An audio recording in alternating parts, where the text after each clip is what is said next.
Welcome to the another episode of Abstract Thesis series. In this series, we are digging deep into the Power BI concepts. If you have not subscribed, subscribe to our channel and press the bell icon so that you can get notification for our new video. Hello and welcome to another video of Abstract Thesis series. And in today's video, we will try to create on-hand inventory on daily basis. So we have data, which is inventory data, which includes item, which is item and item description. Then we have the stock, the first day stock, which we had, which is the 1st January 2021 stock. Then we have sales. I have only kept few days of sales. I've created this sample data. So I have few days of sales and then I have few days of purchases. So what we want to do is using this, we want to build up the inventory. So this is how it happens. You have initial stock and sometimes you might not have initial stock. Your purchase is going to build up the first day stock. So I'll tell you what is going to be the difference if you don't have this stock. And sometimes this stock might not have a date. So there could be case where you have the stock, but it doesn't have a date. It's just the stock. In all such cases, these things can be utilized in the way we are going to configure it. So if there is a date, there is a small change. If there is no date, then there is a little bit of things which you need to do a little bit differently. So now let's go ahead and try to configure this data on Power BI. So let's jump onto the Power BI file.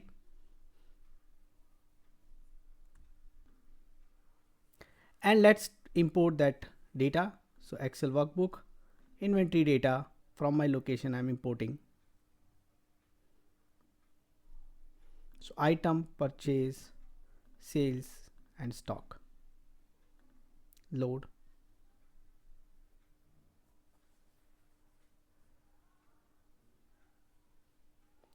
Now what I need to do is first thing I need to do is I need to create the relationship in this data. So I go there and I can see stock is having relationship with purchase, but stock will also need to have a relationship with item and this one. But now seems like the data is not correctly detected here for other two tables, especially for sales and items. So let's go to transform data and find out what happened there. So now let's look at the sales. Edit settings.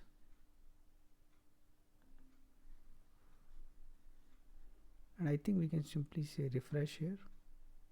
We should use refresh preview and we'll get it. So it does not promote it the headers.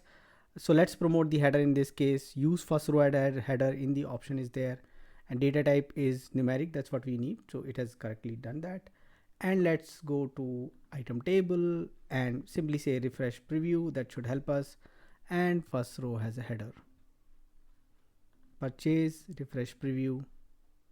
This is correct. Sales, stock, all are correct. Now close and apply. Let's come back and look at this. Now Power BI has detected all the relationships, but let's make sure this is this relationship. This is 1-to-1 it is coming. Let's okay, so it's related with stock. That's not correct. We supposed to relate them with item dimension. So this is the relationship which is correct, but properties, this should be 1 and the item should be 1 and this should be many. Single directional we need. And now we need to delete these relationships.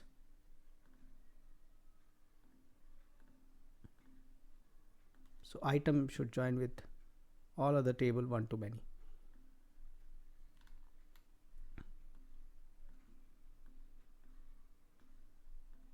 So item is joining with other things with 1-to-many.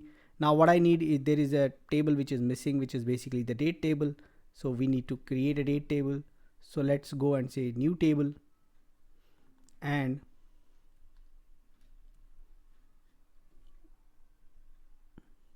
create date, and there we are going to say calendar and we'll get date 2021 from 01/01, and let's create only 1 month of data here. Date 2021 01/31, even lesser would do. And let's now join this table with other tables. So date is going to join with date here, is going to join with the date here, is going to join with the date here. So both item and date table are joining with all three tables.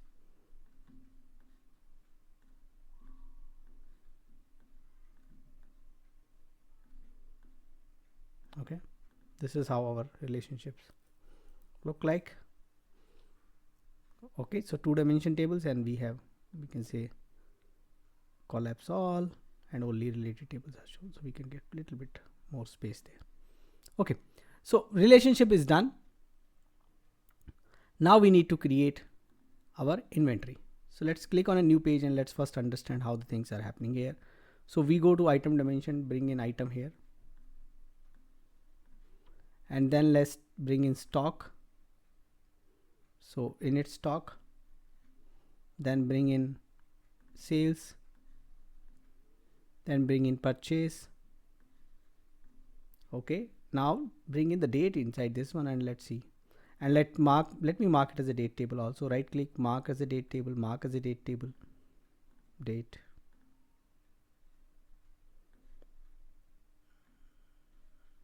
Now this is how we are getting it.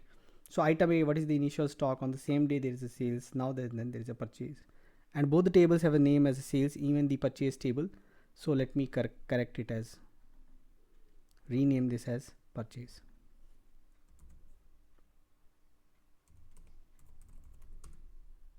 Fine. So we corrected the name now. So now what we wanted to do here is, we want to do the similar thing, but we want to know the inventory date wise. Okay, so what is my date wise inventory? So now the first thing we need to sort out is, what is my inventory? Initial on and inventory I need on all the dates. So my init inventory. Now if you don't have the date, then you can simply go ahead with, without mentioning the date one. And if there are multiple days of inventory, then also this is going to work. So I'm going to tell you formula which is going to work with the multiple days of inventory. First, non-blank value date of date, and because of date table we are doing like this.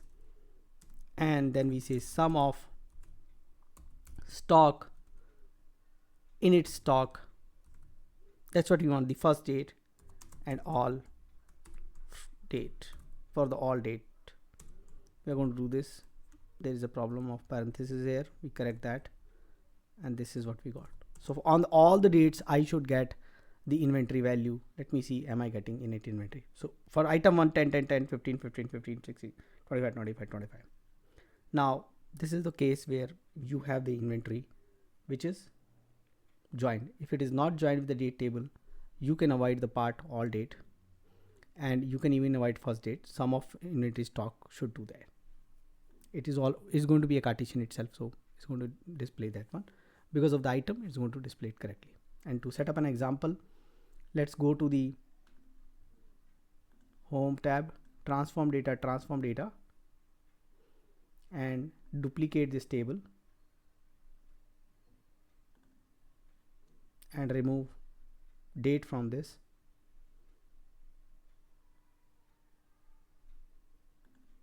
and call it stock 1, close and apply.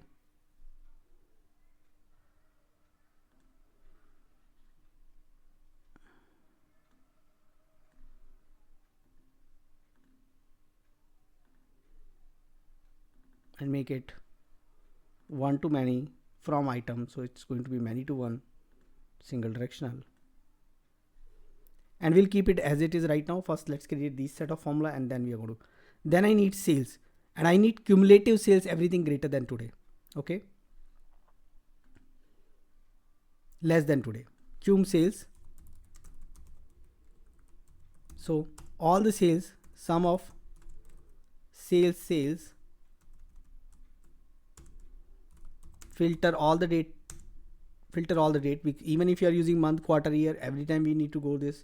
So we are filtering the complete date table as all, means no date filter now, and date of date is less than and equal to max date of date.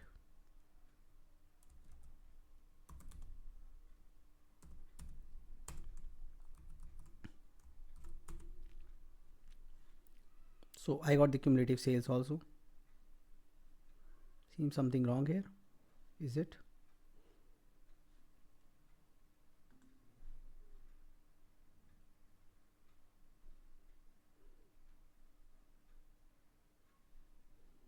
So first day sales of item 1 should be 3 and it should increase, but I am getting it cross item. Is it the first day sales? Is it 10? Let's jump onto our Excel sheet and try to find it out. So we go to our sales table and the first day sales is not actually, it's 17, but it is showing 10. Let's check that out. So I checked out, I'm checking this and I found out this date is actually coming from the purchase table, which is wrong. It should not come from the purchase table. It should come from the common date table, and this could be a common mistake which we can do while using these kind of things, that it should come from the common date table, and this is how now it is looking correct. So we have a sales of, and let me change the format. This is a little bit confusing format. Okay. So on the first, I have this much of inventory. Cumulative sales is 2 because on the first itself we sold it. On the second there was no sales, so continue to be there. Then there is a 3, so 5, and then there is no sales, again will continue as 5, and for all the dates which is available, it's going to be continued as 5. Okay. And if you don't want too much of this one, we can shorten our calendar, let's say even to lesser dates, let's say till 6th of January. So we'll get data till 6th. So now what you seeing is that, you know, my init inventory is replicating and my cumulative sales is also available. So now I will be able to do subtraction of sales and I'll get my stock, but I'm purchasing also. So I need to create the same formula for my purchase. So I go here and I create a formula for purchase.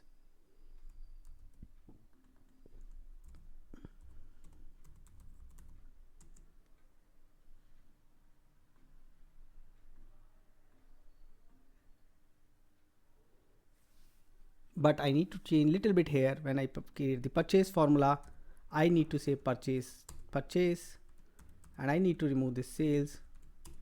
So once I'm done with this, I now got the purchase. So first date I don't have purchase, second date I have, third date I doesn't have, fourth date I have, and then I have. So I'll continue with that. For all the first date I'll not get it.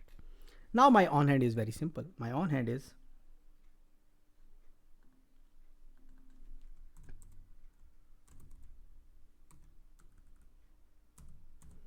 init inventory plus cumulative sales minus cumulative sales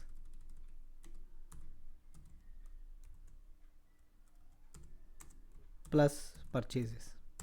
Now in case you don't have cumulative, you can avoid that column and it will be based on sales and purchase. Now in my case it would become negative inventory because I am purchasing afterwards, but in those cases where the purchase happens first and then sales happen, you can simply deal with the sales and the purchase. So first day we bought something, we sold out, we left out with this inventory. Now again the total inventory remains same, but we have purchased 5 and sold out 2, and this is cumulative number, 5 and 5, 6 and 5, 9 and 10. So on that way you are getting the numbers. So this is our own hand inventory. Now let's look at the case, another case where we had the inventory which is basically coming from the table, which is table doesn't have the date. Now let's again plot item from item dimension and date from the date table. Now let's try to take the stock from this table and see what happens. Stock 1 doesn't have a relationship, and you see the correctly stock is replicating.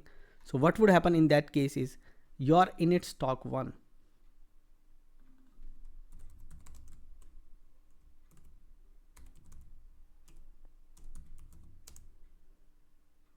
can be simply sum of stock init stock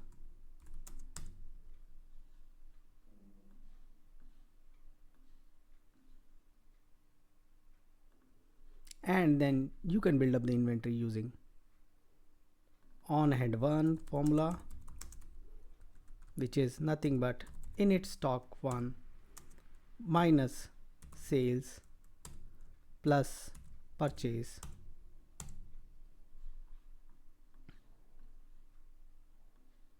and let's compare it with the other on hand. It's all going to be giving you same results. So now one more case is left out, which is basically when you don't have the stock table, you say cumulative purchase minus cumulative sales. That's how you're going to get the inventory. So go ahead and try this out, and do let me know what else you want me to cover in this particular series. Thanks for watching this video. Thank you. Keep watching, keep asking questions in comments, subscribe to my channel and press the bell icon so that you can get notification for new videos. Thank you.